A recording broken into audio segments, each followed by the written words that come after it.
Muito bom dia para você! Estamos começando a partir de agora, nessa terça-feira, 30 de setembro, mais um Live Notícias. Faltando 92 dias para acabar 2025. Bom dia, Léo. Bom dia, Paulo. Como é que você está, meu amigo? Vamos lá, na correria. Chegando um pouquinho atrasado, mas trazendo informação e música na medida certa a partir de agora.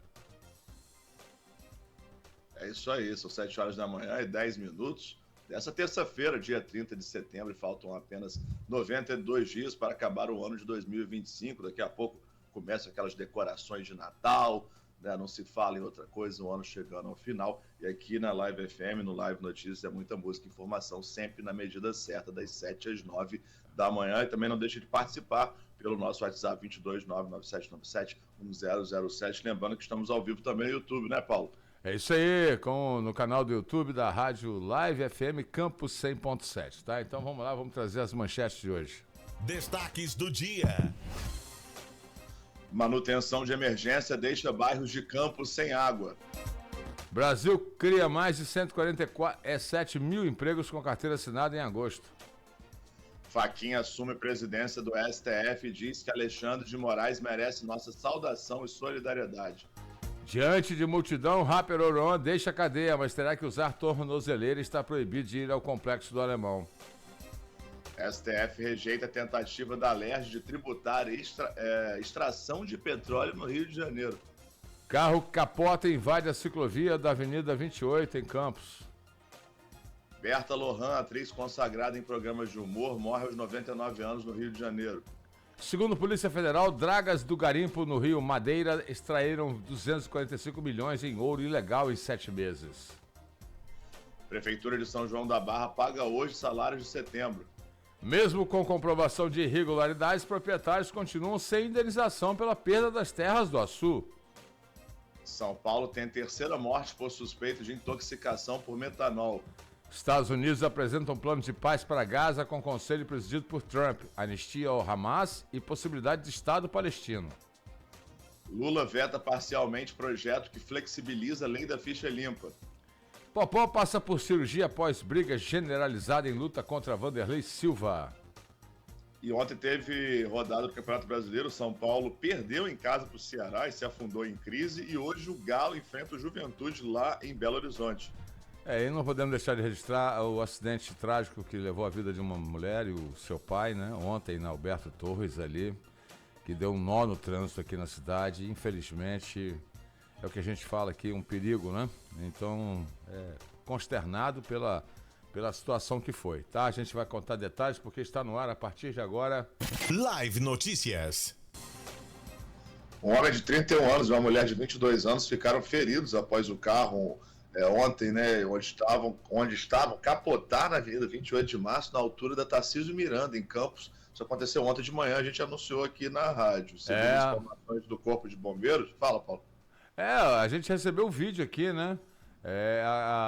Na matéria apurada, parece que a barra de direção do carro quebrou, ele foi pro lado da ciclovia e capotou, né? Então essa talvez tenha sido o motivo do acidente. O motorista foi autuado por não ter CNH, né? O acidente acabou sendo registrado na delegacia do centro. Então fica aí a dica, né? Tava todo errado, né? Sem a CNH, coitado. Muito mais músicas. Live FM. STF rejeita a tentativa da Alerj de tributar extração de petróleo no Rio. Notícias estaduais. O STF decidiu por unanimidade rejeitar a ação direta de inconstitucionalidade apresentada pela Alerj, que tentava permitir a cobrança de ICMS sobre a exportação de petróleo no Estado. A decisão reafirma o entendimento consolidado pelo STF que a extração de petróleo não caracteriza operação mercantil, o que impede a incidência de imposto estadual sobre essa atividade. Na ação, a Alerj defendia que a Constituição poderia ser interpretada para autorizar a tributação direta sobre extração de petróleo. Além disso, questionava a regra vigente que determina que o ICMS sobre combustíveis derivados do petróleo deve ser recolhido no estado onde ocorre o consumo e não na origem da produção. A proposta visava ampliar a arrecadação do Rio de Janeiro, que concentra a maior produção de petróleo do país, mas enfrenta dificuldades persistentes. O relator, o ministro Cássio Nunes Marques, destacou que o STF já havia analisado casos semelhantes e firmou jurisprudência contrária à cobrança. Segundo ele, a ausência de operação mercantil na extração impede tributação pelo ICMS, e a Constituição já prevê mecanismos de compensação para estados produtores, como royalties e participações especiais, garantindo receitas sem a necessidade de novos tributos sobre a produção. Bem, a gente já está aqui com a dona Noêmia para falar porque nós temos uma notícia importante. É a questão, né, da indenização lá do Açu, né, Léo? É isso aí, dona Noêmia tem novidades pra gente também, que ela vai dar em primeira mão aqui na Live FM. É a próxima notícia aqui, rapidinho, hein? Onde você estiver. Live FM. Mesmo com desapropriação com a comprovação de irregularidades, proprietários continuam sem indenização pela perdas das terras do Açu. Notícias regionais.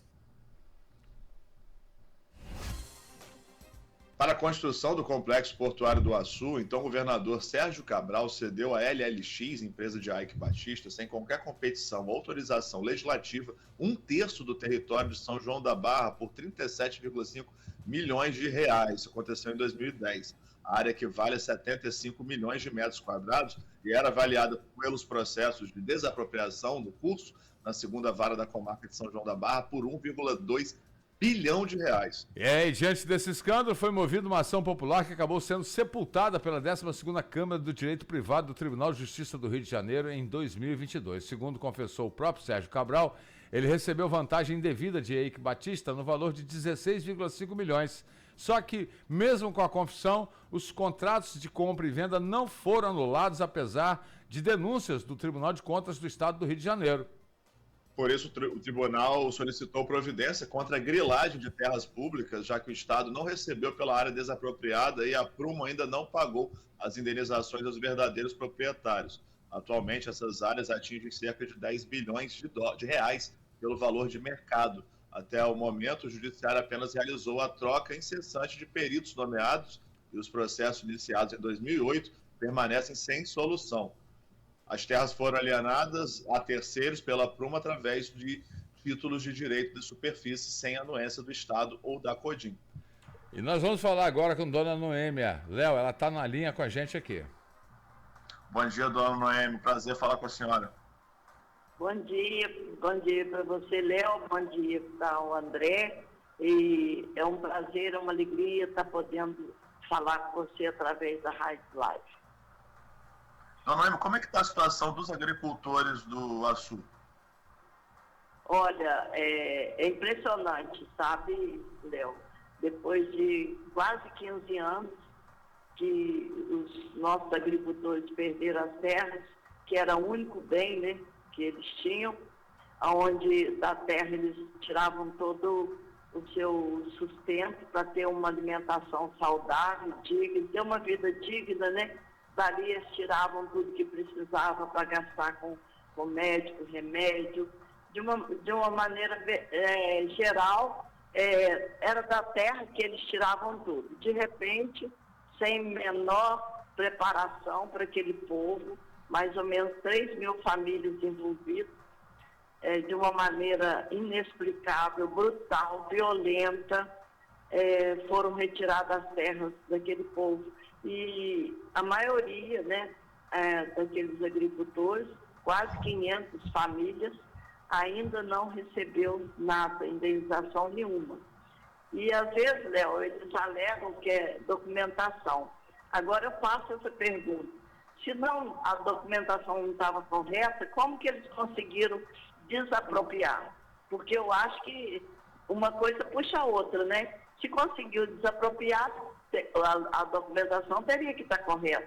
Como que agora, na hora do pagamento, que o Porto do Açu se nega, porque não é mais a CODIM que nos deve, né? A CODIM foi usada como escudo para a LLX na época. Quem nos deve hoje é o Porto do Açu. Dinheiro para pagar ele tem, a gente sabe disso, né? Por que não fazer isso? Por que deixar os agricultores na situação lamentável que está hoje? Exatamente. E como é que os agricultores estão sobrevivendo, dona Noêmia? Qual é a situação deles hoje diante dessa... Perderam as terras, não foram indenizados. Como é que está a vida dessas pessoas?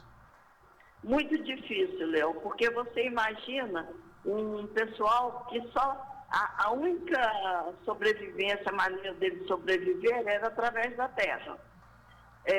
Eles perderam a terra, perderam o lugar de onde criava o gado, mas o gado, o juiz determinou que continuasse nas áreas do porto, né? Então, o gado está lá naquelas terras cercadas por 7 quilos de arame farpado, e agora para plantar. Não existe mais em São João da Barra terras para ser alugada. E se mesmo você encontrar uma terra, a distância impede, porque por qualquer distância que você for ali, fica mais ou menos de 15, 20 a 30, 60 quilômetros de distância. Como que é um agricultor, que a maioria das vezes ele tem um carro velho, uma moto velha, ou uma carroça, ou um cavalo, ele vai sair dali para plantar. Ele não tem dinheiro para investir. Então, é uma situação muito difícil. E posso dizer a você, com o coração ferido, que tem muitos agricultores passando necessidade, Léo. Isso é uma vergonha. Isso é uma vergonha para São João da Barra, é uma vergonha para o Porto do Açu, é uma vergonha para o Brasil, é uma vergonha que não existam leis, que não existe justiça para esse fato que todo mundo sabe que foi feito da maneira totalmente errada. Dona Noêmia, me chama a atenção da avaliação inicial de 37,5 milhões para um valor que poderia ser de 1,2 bilhões de reais.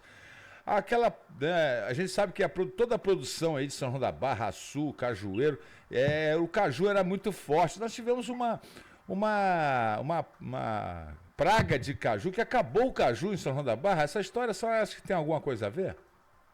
Pois é, pena que a gente não tem comprovação de um laboratório, né, científica, mas existe uma história de que foi aplicado um vírus de laboratório para acabar, para dizimar mesmo a plantação de caju de toda a região, pouco antes do porto chegar, né, bem no início, começou uma praga inexplicável, que nunca havia tido na região, e você via os cajueiros, né? Porque era fonte também de renda. Nossa, os agricultores costumavam apanhar o caju à tarde, porque em todo pasto tinha pé de caju. Então era uma planta nativa na região. E eles complementavam a renda com a venda da castanha do caju. Então, assim, é uma coisa inexplicável como que aconteceu isso, e digo a você, e a gente não conseguiu ainda, de uma maneira correta, retornar essa produção de caju. É uma suspeita grave, a gente espera que os nossos cientistas da UENF consigam investigar essa situação. E para aproveitar aqui que a gente não apresentou para os nossos ouvintes, a dona Noêmia, ela é uma agricultora da região do Açu, que resistiu a esse processo de desapropriação e luta pelos outros agricultores. Ela está lá no sítio do Birica, e dona Noêmia foi, inclusive, sua luta foi reconhecida pela LERJ, ela recebeu a medalha de Tiradentes, né? E agora a dona Noêmia vai ter uma outra honra, a verdade é que a senhora vai representar o Norte Fluminense na COP30 na Amazônia, em Belém? Com certeza, com muita alegria, né? Não gostaria que fosse esse motivo, gostaria de estar lá por outro motivo, mas eu estou indo para falar em nome dos pequenos agricultores. A gente sabe que vai ter muita representação, me parece que de mais de 180 países, e jornalistas do mundo todo, e me convidaram, né? Eu estou muito honrado de ter sido escolhida para estar representando os pequenos agricultores. Eu vou estar lá do dia 9 até o dia 19, vou ficar 7 dias e vou aproveitar toda a oportunidade para estar entregando carta, documento para todos os governos. A gente precisa que o mundo saiba que aqui em São João da Barra, o município que tem tudo para fazer seu povo feliz, um povo trabalhador, um povo humilde, e está vivendo essa tristeza de não poder produzir seu próprio alimento, sua própria renda. Eu quero estar lá gritando bem alto que devolva as terras do Açu. Porque o nosso objetivo nunca foi indenização, nunca foi dinheiro. Nós nunca colocamos nossas terras à venda. Foram arrancadas violentamente de cada um dos agricultores e por pior que pareça, né? Até hoje, quase 14 anos depois, nada de pagamento. Como que se pode fazer isso? Como que um porto que quer ser exemplo faz isso? E até porque, como que ele quer ser exemplo através da Caruara, o nosso grito também lá na COP20, COP30, vai ser que abra as porteiras de Caruara. Eu acho que você sabe a história. Há uns anos atrás, o 5º Distrito de São João da Barra tinha 5 entradas para a Lagoa de Quipari, para a Reserva Caruara. A Reserva Caruara sempre existiu e sempre foi preservada, porque os pescadores e agricultores, eles usam o bem da natureza, mas eles não depredam. Não é bem os agricultores que depredam, não, sabe? São as indústrias. É o Porto do Açu que depreda, que acaba com o meio ambiente, que contamina a água, que contaminou a nossa água, salinizou, contaminou o nosso solo. Então, e foram fechando aos poucos as porteiras, deixou uma aberta, depois permitir que só entrasse no sábado e domingo, e também que fosse o pescador com uma carteira de pescador. E Caruara não era isso. Caruara era um lugar quase pode-se dizer, era aquele lugar desejado para depois do trabalho cansado da lavoura, o pescador ia ali para pescar. E a pescaria ali ajudava tanto para ele sobreviver financeiramente, como para ele também descansar do trabalho braçal. E ali iam todas as famílias. E era um lugar preservado. Então, alegaram que é porque não estavam conservando. A Caruara é a menina dos olhos do povo, mas o mundo precisa saber que para se conservar a natureza, é preciso também conservar os animais e principalmente o homem. O homem faz parte da natureza e ele tem também como a natureza de ser amado e respeitado. Então, fecharam as nossas entradas. Um agricultor hoje, se ele quiser ir na Lagoa de Quipari, nós não estamos dizendo nem que a gente quer reserva, não. Basta para a gente a lagoa, porque a lagoa não tem dono. A lagoa é de todos. Lagoa e mar pertence a todos. E mais grave ainda que quando o deputado Serafine, do PSOL, a deputada Marina do MST, do PT, tiveram lá numa audiência, ele constatou que é crime que eles trazem 12 quilômetros de praia com uma porteira com um cadeado, que a gente chama o cadeado do diabo. Então, isso é insustentável, isso é inacreditável. Como que um porto quer mandar para o mundo a imagem de uma reserva como a lagoa maravilhosa, que nos pertencia sempre há mais de 150 anos, e agora bota cadeado nas porteiras e não permite a entrada dos pescadores. E quando entram, né, eles são teimosos e precisam entrar. Eles entram, logo dispara a câmera e alarme, e o segurança vem com a caminhonete, convidando o agricultor a se retirar. Isso é uma coisa inaceitável, sabe? Eu pergunto, cadê as nossas leis? Para que existem as leis? As leis só existem para pobre trabalhador? Eu sou uma pessoa hoje muito indignada, porque não se faz isso com o ser humano, não se maltrata os animais e muito menos o ser humano, né? Então, nosso grito lá na COP30 vai ser que devolva as terras do Açu e abra as porteiras de Caruara, agora. Dona Noêmia Magalhães, a senhora é uma resistente, a senhora, né, tanto é que é reconhecida com a medalha Tiradentes, e a gente abre aqui ao Porto do Açu a resposta a tudo que a gente está conversando aqui, né? Tenhamos aí, sim, a resposta da assessoria lá do Porto do Açu, né, Léo? Para estar falando e comentar sobre essa situação. Perfeito? Então, eu gosto muito que seja feita justiça. E é justo que eles também possam falar. Lógico, né? isso Mas aí. que eles falem, que falem a verdade. Eu acho difícil eles dar resposta. Normalmente eles não atendem convite para audiência, não mandam representante e nem dão satisfação. Deputado Serafim e a deputada Marina estão esperando até hoje a resposta deles sobre essa questão. Mas nós não estamos parados não, sabe? A gente continua lutando e a gente não vai desistir dessa luta até que seja feita justiça. Nós temos agora em Campos a defensora pública estadual, doutora Carolina, ela junto com a professora Ana Costa também estão fazendo um documento pedindo indenização, não pela perda da terra, mas por tudo de mal que eles nos causaram, sabe? A gente perdeu vários trabalhadores que não suportaram a dor da violência, da perda da terra, e foram aos poucos, né, ficando, não conseguindo mais trabalhar, não tendo onde trabalhar, e foram recolhendo em casa com depressão, e nós perdemos vários deles. E eu acho que você sabe da história do São Irineu, que quando eles chegaram 5 horas da manhã para pegar as terras do São Irineu, os filhos do São Irineu não puderam estar ali, porque o São Irineu tinha acabado de falecer na Santa Casa, em Campos.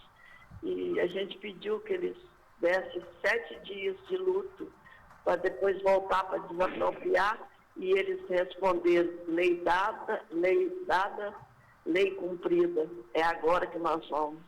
E realmente, mesmo sabendo que os filhos estavam velando o corpo dos pais de Santa Casa de Campos, eles adentraram com toda a violência, arrancaram a cerca e pegaram as terras e os animais do terreno, da terra do seu Irineu, sabe? Dona uma história muito triste, dona Noêmia. Inclusive, isso está sendo retratado em alguns filmes que vão poder ser assistidos lá na COP. Dona Noêmia, te agradece muito pelo seu tempo, pela sua entrevista, e desejo uma ótima viagem lá para Belém. A senhora vai nos representar muito bem. Manda notícia para a gente depois, tá bom? Eu queria falar que eu já estaria na Copa no documentário, né? Quem quiser ver é só acessar no YouTube, que é o Açu do Desgosto, que foi escolhido para ser passado lá. E o filme também, o documentário com o Pablo, o argentino, nosso amigo, Pablo Vergara.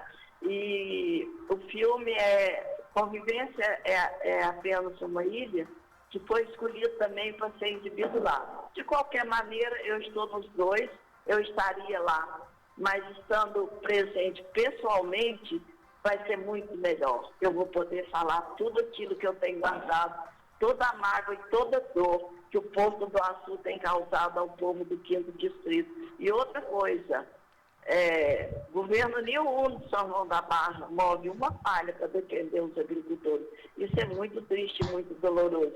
Que país é este, né? Mas eu queria agradecer a você, André, ao Léo, um grande abraço pelo carinho e a consideração que vocês tiveram e o respeito comigo. Grande abraço a todos que estiveram ouvindo e muito obrigado. Deus nos abençoe. Sim, dona Noêmia, obrigada, senhora. Você está ouvindo Live Notícias. Daqui a pouco tem mais. Consagrada em programas de humor, morreu aos 99 anos no Rio de Janeiro. Notícias Brasil. A atriz Berta Lohan morreu domingo à noite em um hospital particular em Copacabana, na Zona Sul, no Rio. A notícia saiu ontem, né? Foi confirmada pela família. Ela nasceu em Varsóvia, na Polônia, e veio para o Brasil com 9 anos de idade e se consagrou aqui em programas de humor na televisão. Ela tinha 99 anos e uma carreira de mais de 70 anos. Nossa, eu chorava de rir com ela, cara. Ela era muito engraçada, né? A atriz entrou pra TV Globo em 66, participou dos principais. Eu cheguei a pegar isso aí, eu sou meio antigo. Balança, mas não cai, de 68. Faça amor, não faça guerra, de 70. Satiricone, de 73. Planeta dos Homens, que era com Jô Soares, em 76. Escolinha do Professor Raimundo, em 90. Zorra Total, em 99.